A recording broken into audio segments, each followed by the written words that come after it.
flipping sense. No, it works. It It's works not like Space perfectly. Vidcast After Dark really made sense to start, but like Tomorrow After Dark. So this show is not just in the future; it's in the future after the dark. It's like super, super crazy future. It's super, super crazy future. Which would be a way better. Uber future. Uber future. Bring back Mike. No, bring him. Like we want to see him. We want to see him. We miss him. Hi, Hey, Mikey. Mike. So that was awesome. Actually, I think that worked. Aw, that's adorable. I think that worked well. Did that work well for you as well? Yeah, that was an awesome show, guys. Sorry I flubbed so much. You didn't- and tripped oh, over my Only words. as much as we did. Oh, please. We flub every week. That's what makes this show this show. God. Have you ever watched the show? No, in fact, Mike has no idea who we are. No idea who we are. No, I got this random email from some guy named Ben, and I said, oh, why not? I'll go it. Right? Yeah, actually, so this comes out of... Save yourself. Don't do it. Don't do it. It's too late. It's too late now. Yeah, so this comes out of a conflict of interest because we work at SpaceX. We want to have someone else cover all the SpaceX news. So we give him absolutely no inside information. He has to pretty much find it himself. Sorry. I know. Sorry. I'm not going to make you stay on the entire show every single week. It just so happened that with CCT Cap, it was such a huge SpaceX week. Yeah. You had CCT Cap, and then we had CRS4. So much stuff is happening with SpaceX. It made a lot of sense. But generally for a regular show, you'll come in, you'll do the news. We won't take up your entire As soon as you're done with the Saturday. news, you can be like, I'm out, and you can continue to watch the show if you want. But I'm not going to make you stay the whole time because the show's kind of crappy. What are you shaking your head at? Not gonna take up your entire Saturday. Oh no, your Saturday I'm No, gonna we take told up. you that. Your Don't Saturday, start. I don't know own what you're you on talking about. Saturday. You Whatever, are mine. man. You are mine on Saturday. Yeah. Just watch yourself, Mike. Wait, did I say Great that? for me. Did I say This that is to you, great for Dutta? me. What? I'm not gonna take your entire Saturday. No, you said you realized you are taking your entire Saturday. Okay, You wait, just- wait. To be fair, at first, you sort of needed a Saturday away, if I remember this correctly. Is true. So, This is true. so you're welcome. Thanks, Ben. How did you turn that on him? That was awesome, right? F yeah. All right. Yes, I did inadvertently slip and say phrasing Care Bear as opposed to phrasing Carrie Ann. Good job, buddy. I know. I said that and I stumbled and I went, oh, she's gonna kill me. Yep. Whatever. I like how you say I'm always here, too. I'm not always here. With me as always. No, I'm not always here. You know that. Whatever. They know that. Whatever. Whatever. That makes it sound like everything else you say after that is also not true. That's correct. That's why I say that. With me as always, my wife. Oh, yeah? Prove it. Beautiful, wonderful, talented Carrie Ann Higginbottom. I actually got a little worried about you, Carrie Ann, like 6-7 episodes ago, because Ben almost did the whole show, and you just sat there smiling and nodding your head. Yeah, there's sometimes, we do the show every week, right? But and it's one of those come rain or come shine sort of situations. But sometimes those rainy days are everything that's going on in your body. So like between like a migraine and just feeling sick and you name it kind of thing, it took all of my energy literally just to sit here and only smile. Which was really sad. And he's done a number of shows like that as well. And he offered about 1,000,004 times of, I can do this by myself. It's not that big of a deal. You should go lay down. And I think that was the one where as soon as we hit After Dark, I didn't even like, wait "I'm for out." the After Dark. I was like, earpiece out, I'm done. It was... Oh, that's right. You're like, I'm out. It was awful. It was so awful. And I slept for like the next 17 hours straight or something dumb like that. Wow. But it took absolutely everything in me. So I feel bad because, I'm here theoretically to support him and to be able to help in the show. And yet all I do is nothing. I'm just, you could put a teddy bear in my spot and it would be just as effective. Yeah, but I was just gonna say you should have like whenever you're sick like that, have a teddy bear with Carrie Ann's face like cut out and taped to it with like one of those like old squawk boxes with like your catchphrases on it. Yes. Shut up, Ben. Yep. Shut up, Ben. Shut up, Ben. Oh, wait. That would be perfect, especially if we already record the catchphrases and Dutta can hit them. Oh, God. Because he would know what I would be saying at that given point in time anyhow. I got your back. Thank you. Put the cup down. No. Put the cup down. Carrie Ann, Mike, Stop jiggling your leg! Freezing! here's what you need to understand about two things. One, Dutta is an engineer. Don't give him ideas. He builds stuff. No, there was only Very one. slowly, but yes. Very slowly. And two, if it's gonna be a teddy bear, it's gotta be a Care Bear. A giant stuffed Care Bear. Oh, Which Dad, one? I'm so The sorry. one with the I rainbow? said- No. No. The one with the thundercloud. Grumpy Bear. Yeah. The blue one. The one with the rainbow. I What's don't remember. wrong with I don't remember you? the Care Bears. No. So the chat room said that we are super energetic today. I'm going to tell you right now, that is because I am absolutely exhausted. Dad Dog actually pointed out. He was like, B and C, sleep deprivation. Oh yes, Dag Dog knows me well. I am Yep. hyper overcompensating. Although, Dutta, you do bring up a good point. Mike, I don't know what you and Ben have discussed in terms of sort of like you helping us out with this sort of thing, but we definitely should set up a cool T-shirt program for you. Mike is way overdressed. This whole collar thing is You're making ridiculous. us look like schmucks, man. Hey, I'm sorry about that, but this just so happens to be my only clean shirt right now. All right, that's Oh, I have that problem like That's every fine. other show where I wear whatever shirt just happens to be clean. I'm a messy eater too, so I had to do the clean one. fine. Screw you, buddy. You're right, every third show. That needs to be What I one of her need- phrases. We've already discussed Carrie Ann won't do your laundry. Screw you, buddy. Screw you, buddy.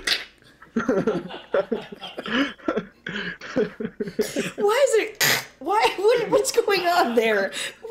Are we already in space and I didn't know it? I'm speaking to you, You know through those some little sort of... squawk boxes that you could get in like the 90s? I'm Yeah, sure that's why I'm doing. That's why I'm doing the. Okay. Yeah. Sorry. Yeah. All right. Fine. I know you guys were, well, never mind. I won't bring that up. I am secretly cheering for Dreams Chaser because I grew up with the space shuttle, and there's something beautiful, elegant about a winged, which is, by the way, the least efficient way to get to space. Yeah, but A whatever. winged. Well, that's maybe why I like it. It's super stupid to have wings on a space vehicle. It makes this much sense. You use it for like 0.01% of the flight. That mass is used. Well, actually, the Dream Chaser is actually closer to what all the research leading up to the shuttle was than the shuttle is, because it's a lifting body. It is entirely a lifting body, and the aero surfaces on it are only for controlling attitude. Yes. Yeah. Actually, and when you look at the original space shuttle stuff, it was pretty badass. It was much more like Virgin Galactic is today, although upside down. Yep.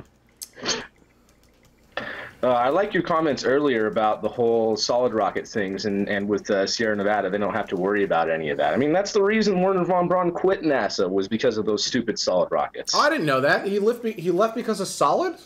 Oh yeah, in like 1974, before the Apollo program was even over. There was other engineers that were the ones responsible for designing the space shuttle and the launch system for it. And when he finally saw what they were planning on, well, I mean, the first plan was 100% reusable, so thumbs up from him. But then Well, the when he first saw several that- plans were 100% reusable, mind you. Yeah. Right, It took us right. a while to get to the monstrosity that we had. Right. But just, once he started seeing what they had planned, and the more realistic plans anyway, he quit. He said no. And he was the one who got behind the whole Conestoga rocket project, if you remember that. No, not at all. That was the one that, you guys have heard about Celestis, right? The ones who launch remains into space? Yes, absolutely. So that was a project that back in the 70s and early 80s got started from Werner von Braun, Deke Slayton, the one who never was able to fly. Oh, well, no, that's not correct because he was on the Apollo-Soyuz test rocket. Anyway, Deke Slayton, Werner von Braun, and a bunch of other guys who I can't remember their names right now. Anyway, did this whole thing of Conestoga rocket that was like a super onion staged rocket. I mean, there was something like, I think it was over 50 rockets that were clustered together for just the first stage. Sounds like a terrible idea. It was. Okay, just making sure, because this sounds awful. It was. They eventually canceled it, and I think they did one subscale test launch. But when that kind of fell apart, the remains of that became spaceflight services, with Celestis being their main project from that. So. Shit, Mike, we're going to have to bring you on for the entire show from now on. You know how I said I'm not taking your whole Saturday? I lied. Talk to Doug about how this is going to work out. I told you. I told you. I told you. Hey, this is great for me because doing my own YouTube channel, I mean, not only am I the guy in front of the camera, I'm also the guy behind the boards, and I hate it. I hate it. I wish I could just show up like this and just say what I need to say, and that's it. I don't have to worry about the editing or the switching over of the pictures and video and all of that. It's great. You need a data. You need a data. So secretly, I'm going to admit this. I don't know if I've admitted this on air before. I think I have, but for those who don't know, the reason the show is live isn't because I love live, although I do. There's something magical about live. It's because I am lazy, and editing sucks. And when you do the show live, you're basically editing already, and you only have to do a few tweaks, and then you're done. So it's actually way easier to do this 1 hour live show, or even 2 1-hour live shows, the regular show and After Dark, than it is to do 1 5-minute space pod. Yeah. Yeah. Yeah, yeah. Yep. I would do live if I only had the equipment for it. Yeah, Dutta, you want to do a tour of the control? Have you ever seen Epic Space Mike? Epic Space Yes, Mike. I have. Yep. I remember when right before you bought that thing, and you shared links for it, and incredible machine. And it blinks. Look at that. The blinking lights don't even do anything, but they blink.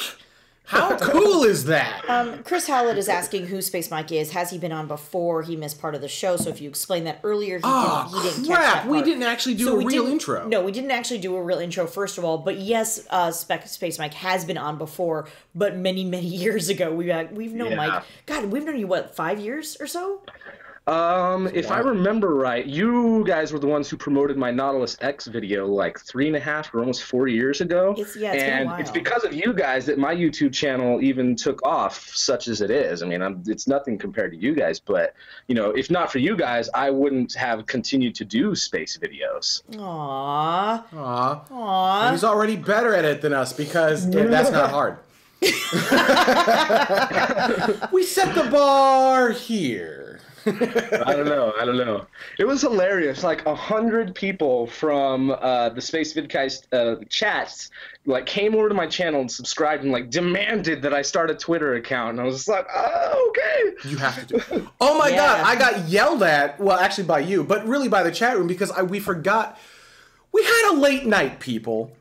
We were running behind. Wait. We had a long day that ended in a late night. We had a long day. We didn't it's not like I get to go in late when we launch at 11-something at night. We live about 30 miles away from work, which in LA terms means, especially in the morning, means about 2 hours away from work in the morning, which means that we have to leave again about 2 hours before we need to be at work, which if we want to park at the parking garage, it means 2 hours and at least 15 minutes, usually 2.5 hours early, but ignore that. And then we have to get up even earlier than that because we have to be awake enough to be able to drive. So me gets up earlier than him so that I get some stuff done, wake him up, then we travel forever in a day to get to work. Then we're at work for, 10 hours or so that day.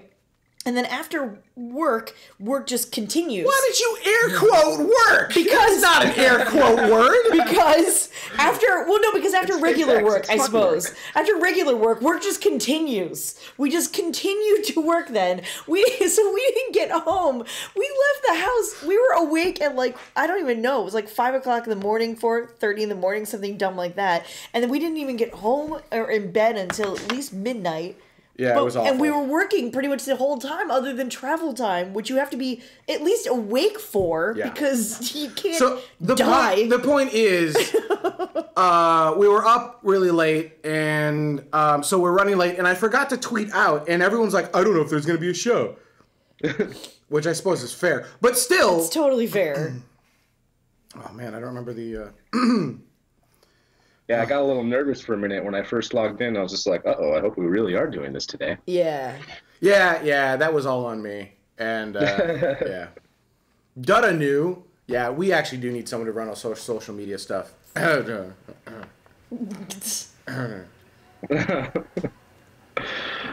man.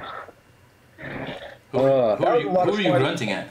Well, I'm grunting at a person who's not here, so it doesn't actually help. Right, yeah. I know, right? Yeah. It's like, unless someone... All right, so here's the deal. Chat room, internet. We actually do need someone to help, I think, with social media, basic stuff. Just posting on Twitter. But also during the show, we want to bring... Oh, thank God it's back. We want to bring... Just in time for the show to end.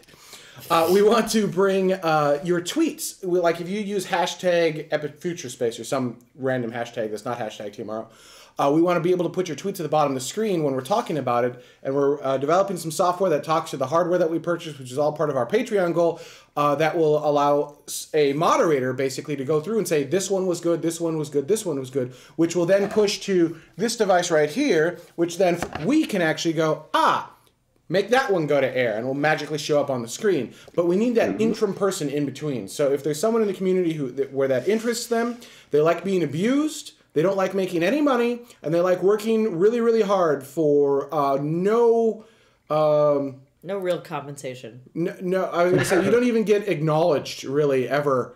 You might. You should hit up my buddy Cyrillix in the chat room if he's still on. No acknowledgement. It took me a year to get a camera.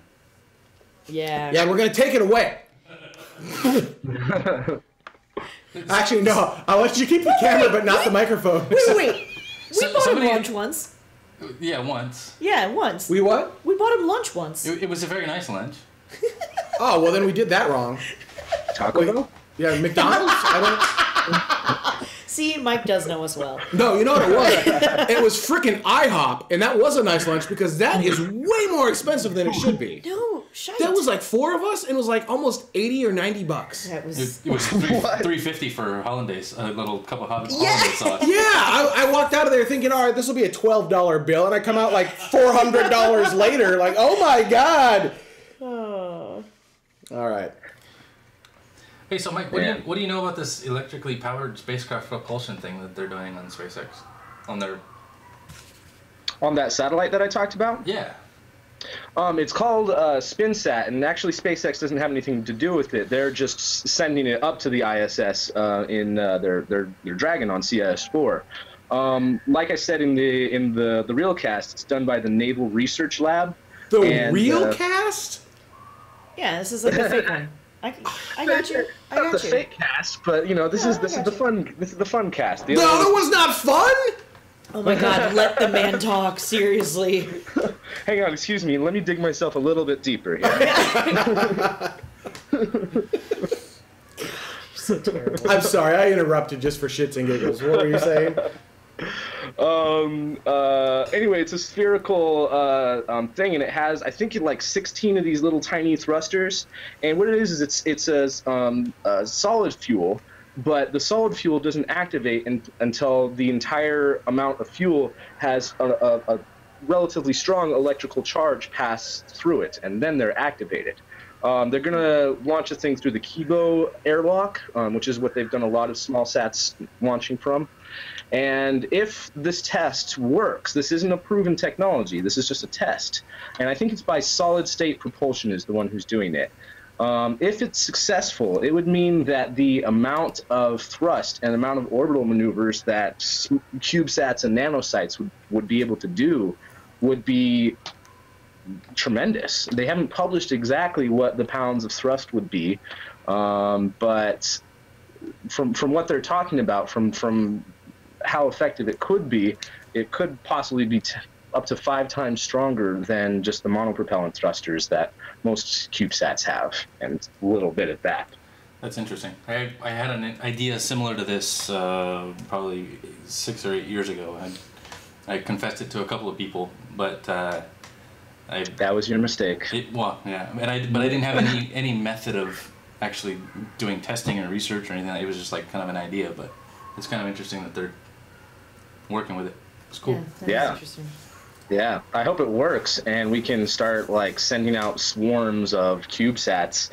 Or what would be even cooler is on interplanetary missions, if they were to drop like a swarm of CubeSats to go to other directions or other destinations. Like how cool would it be to send a small probe to Mars and have a couple of CubeSats start orbiting around Deimos and Phobos to get you even more information, and then also have like a broadband satellite, Ku-band, or whatever they want to do communication uplink. That'd be cool. I kind of love that on this particular, not to brag too much, I guess, but on this particular SpaceX flight, how planetary resources is on there, Made in Space is on there, you've got the Moustronauts that are on there, you've got this naval thing that's... Right, there's like all these different projects that are all kind of going on at the same time, which is kind of cool, because I think a lot of people... sort of like you mentioned, Mike, a lot of people just think of it as being a cargo mission and, they're just bringing stuff to the International Space Station. But there's all these other little things. Clean laundry, food. Yeah. It's much more than that. Yeah. I really hope that this whole 3D printer thing is wildly successful, because if it is, oh my gosh. I don't feel like that's getting enough news, and that's partly our fault too. We should be talking about it more, but I don't feel like that's enough people are... caring, or Donna, that's hilarious. Actually, it's take it. There you go. It's difficult, right? There's, I think, inside of the space community and inside some other smaller communities as well, or small-ish communities as well, there's an interest for 3D printing in general. Mm-hmm. But it's one of those kind of novelty-ish sort of things. People make knickknacks that are 3D printed, and it's like, it's you cool, need to make knickknacks in space. But that's what I'm saying. Like, I don't think anyone is seeing the direct application other than people, companies that are making, say, metal sintering pieces, and which is different. I mean, it's similar but different. You know what I'm saying? Like, 3D printed food, I guess, is kind of sort of coming on the scene a little bit, but not really. There just isn't a lot of application for anything that can be done. That's not actually true, because the camera mount that Ben ordered to hold the monitors on the tripods, the bushing in the middle is too large of a diameter. Right. And so I took that home and modeled it in SolidWorks with a smaller diameter to match the tripods that we have. It's currently at the printers, and we should be receiving it probably in the next week or two. Right. So in the engineering community, super awesome. In the regular old, like, oh my god, I totally need a pumpkin spice latte right now, that community, they don't care. They just don't. They don't care about space, period. Right, they don't. But they should, right? I mean, I think we as a community sort of feel like everybody should, and they just kind of don't. At least not right now. And until we can make it kind of relevant to them. I like to tell my friends that the internet is in space. If you want to know where the internet is, it's in space. Actually, educate yourself. Fact. I know that's not true, but it's enough for the general population. The internet is actually a little black box that sits on top of Big Ben. Just so you know, that's where the internet is. Wireless. I'm going to see if I can find that clip and play it for everyone. This, Jen, is the internet. This is the internet. Yeah, I mean, I'm not against it in any way, shape, or form. And Made in Space is an awesome little company. And we've known Jason Dunn for many, many years. And I'm totally excited for him and the company for this to go on. And I hope it's successful, and I hope it's really cool, and all of those sorts of things. But right now, I don't know. You walk down the street and you stop a random person and say, "Hey, what do you think about 3D printing in space?" And they're probably going to look at you like you're a crack addict. Like, they're not going to understand half the things you're even saying to them, let alone care about it, really. Like, I'm sorry, but it's just not going to happen.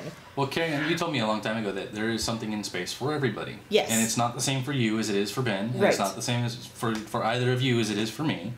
The key is to be able to find that one thing for each individual person that gives them interest in space and make that important to them. And then you'll see funding from Congress and, you know, people's votes being swayed by what congressmen can do for them to be able to get their thing into space or get them involved with space. Totally. And that's kind of like... And I appreciate you making me sound way smarter than I actually am. It's kind of what this show is about. Making you sound smarter than she is? Wow, you deserve to be hit for that. I am going to, in fact, move away a little bit. You should. I'll snuggle up next to Mike here because she is going to hit me. Wow. We'll make a space pod about it later. Yeah, no, and I guess Nice, Mike. Right. And my intended point, without me ever saying it, which was my fault because I didn't say it, is that I think that's why you're not hearing a lot about it. Because I don't think anybody who would be talking about it at all, because I doubt that CNN is even giving 2 seconds worth of coverage to something like that, they can't find a reason or a way to make it interesting and relevant to anybody. Does that make sense? Yeah, that makes sense. That makes a lot of sense. I guess that's where I was going with all of that. Actually, I think that CBS has been doing a pretty good job. They mention space at least once a week on the Scott Pelley show, and sometimes even on 60 Minutes. They did a huge thing on Elon a couple weeks ago, or a month and a half ago, or whatever. Yeah, but I think it's so. Talking about space, and then specifically though, I think our point is the 3D printer in space is a really huge deal that isn't getting covered. We think it's super awesome. Because this is a absolutely. I don't know. To get to Mars, we're going to need this technology. Oh, sorry. Go ahead.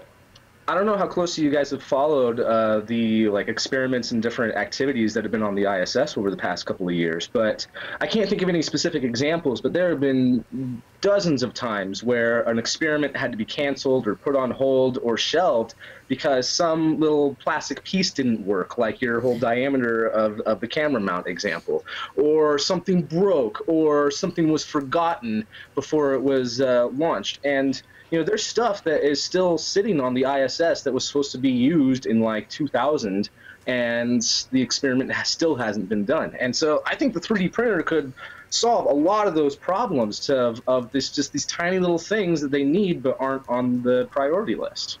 Yeah, stuff breaks down all the time. So the thing breaks, you just email them a model of what it is and what it's supposed to be. You print it out. A couple hours later, you have a dude come take it out of the printer and install it, and you're done. You're back in business. Yeah, that reminds me. How many times has the not the argon system, but ammonia cooling? Yeah, the ammonia cooling. How many times is a tube ruptured or broken or something like that? Just 3D print a new one. Boom, done.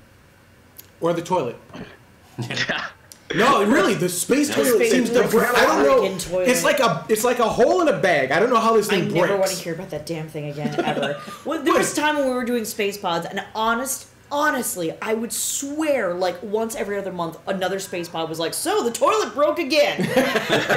And it was the easiest go-to because there was always new information about how the stupid thing broke again and how it's broken again. And then we needed new written permission to go onto the other side because, our American toilets are crap, but apparently the Russians can really make a space toilet. And so we have to get sir, I'd like to use your toilet. Okay, sir. We have to call the president. Okay, that'll be 10 more minutes because we're not over a base station, crap like that, so stupid. Freaking toilet. I never want to hear about a space toilet again until somebody goes, oh no, it works perfectly. It's always worked perfectly for 10 years now. Great. Thank you. I always imagined the toilet being like the one in that movie Space Camp.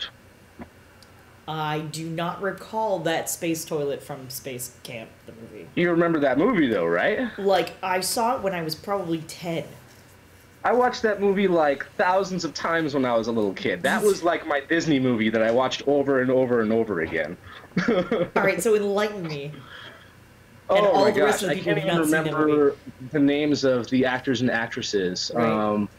Although I think Tia Leone was in it, and she's like only like 19 or 20 years old or something like that. Yeah. Anyway, really good movie about a bunch of kids who go to space camp, and there's like an actual astronaut who like is the leader over this like specific team, and they're going through their thing and they're doing their stuff, and like most of the people on this crew is serious about space, and there's one guy who's like the troll or the naysayer who doesn't want to be there and is only there because like his parents wanted him to, but he actually secretly does love space, but he doesn't want anyone to know that. So, lots of BS with that. And there's a little kid who makes friends with this robot that just goes around NASA. I think his name was like Max or something like that. And so this little kid like has this robot that's best friends with him.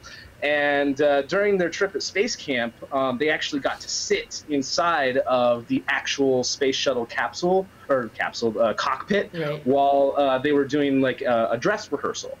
Right. And in the middle of this dress rehearsal, that robot, Max, like sneaks into the secret mission control room, I'm sure where they launched the NRO sats from, and plugs into the computer and like hacks the system and makes the space shuttle launch. And they try to cancel it in mission control and they can't do it. So it launches into the wrong orbit. They don't have any fuel. They have to dock with an imaginary space station called the Daedalus to get a bunch of fuel. And there's just all this BS. And eventually they land in like White Sands, New Mexico, and it was a great movie.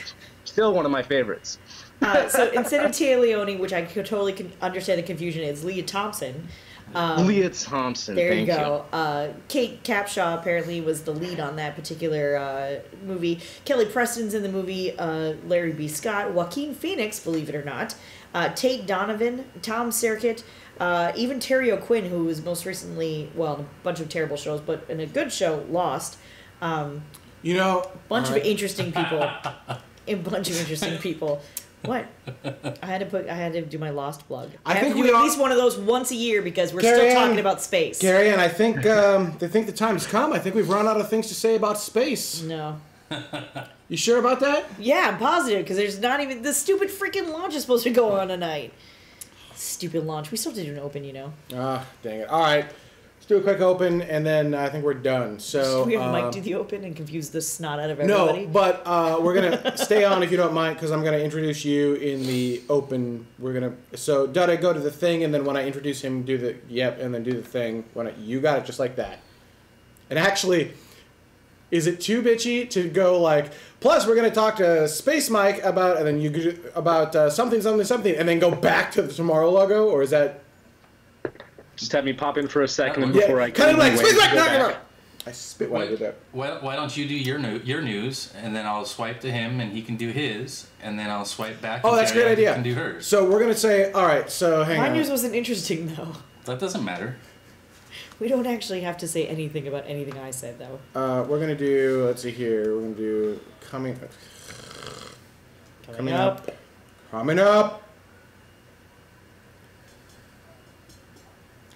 Somebody shut that flippin' fire alarm off. And what is the chat going on about?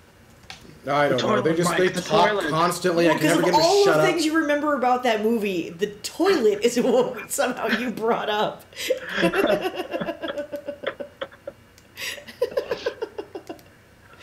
It was hilarious, that scene. Like, the older kid on the team is like trying to explain to the younger kid how to use, and he's just like, this is disgusting. You mean this little vacuum is gonna set up? As BZ Wing Zero points out, the Garriott toilet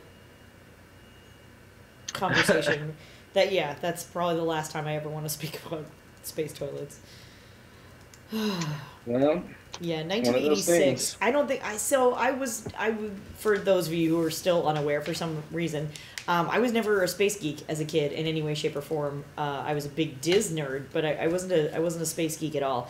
And it wasn't until we started this show that it actually wasn't until a couple years into starting this show that I would call myself a space nerd in any way, shape, or form. So, yeah, if I saw Space Camp, and I think I did, it was probably right around the time that it came out, which means I was like 8 or 9 or 10 or something like that, and probably didn't give a whole lot of thought to it because I just didn't care.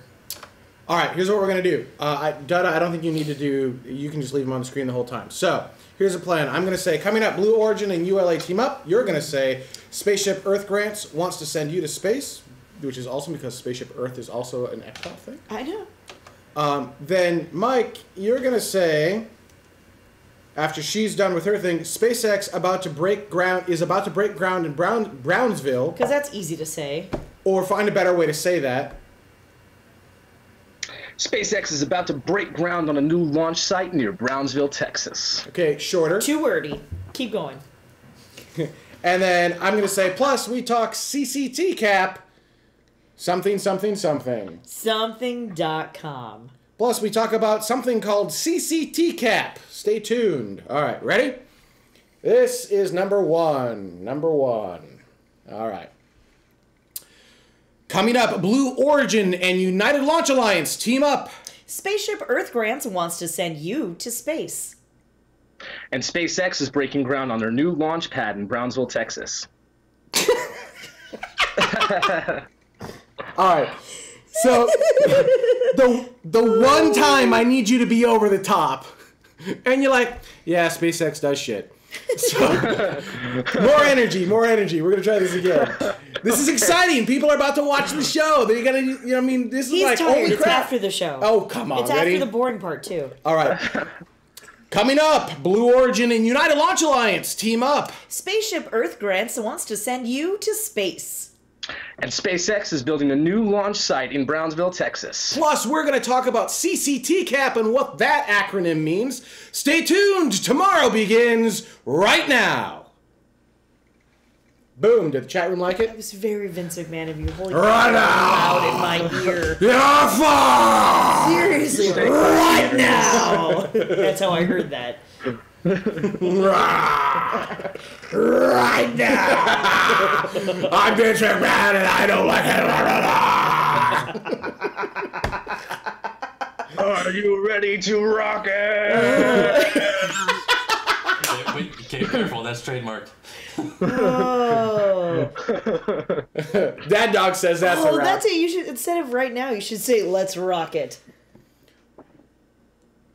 Stay tuned. Tomorrow begins. Let's rock it. No. That doesn't work. Really? And why do you always have to throw your arm out? It's Throw my so arm stupid. out. I hate this thing. Every single time we come back for commercial, you're like, and welcome back. Welcome. Those people didn't go anywhere. Welcome back. It's like you're literally hooking them back. I am. I'm like, don't leave. Come back, please. It's a subconscious cue. Oh. Bonkers. Yes, that one was fine. Why are you... No, that's it. All right, we're done. I'm like, I don't know what you're setting up to do another one. Space Mike, thank you so much. Are you good for another Saturday next week? Yes, I think so. Cool. That only is assuming, of course, SpaceX does something. I assume they will, but there you go. All right. I didn't watch the last two episodes that you guys have. Did you already talk about the reusable explosion? Oh, yeah. That's yeah. part of what brought this on. Because you couldn't really talk about that much? Yeah, it's a conversation not for on air. So, on that note, let's get off air. We can tell you about that, Mike. Thank you for watching, and peace out! Thank you. Bye.